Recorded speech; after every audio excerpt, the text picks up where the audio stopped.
Προχθές το βράδυ πήγα σε ένα μπαράκι και παρέγγειλα να πιω ένα ουισκάκι. Ο μπάρμαν ήταν εντυμένος ναυτάκι και έκανε με κοίταζε και ξύνε το πηγούνι. Είχε τατουάζ στη μούρη ένα πυρούνι. Εκείνη την ώρα μου πέφτει το σαπούνι και τσακ.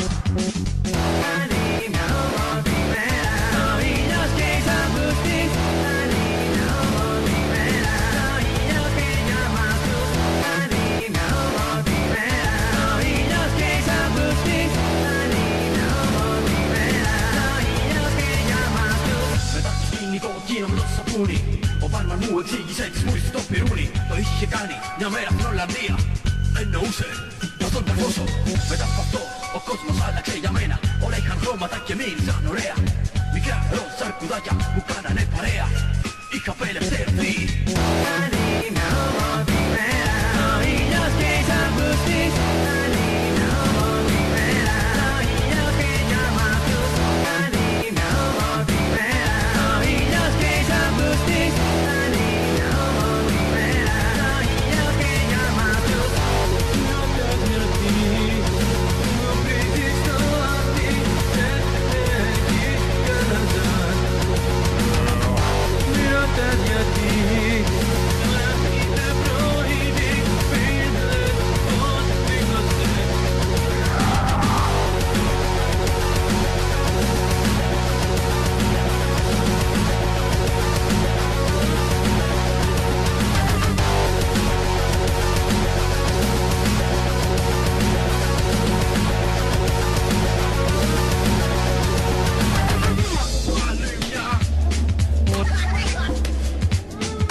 Σας ευχαριστούμε που παρακολουθήσατε άλλο ένα βίντεο του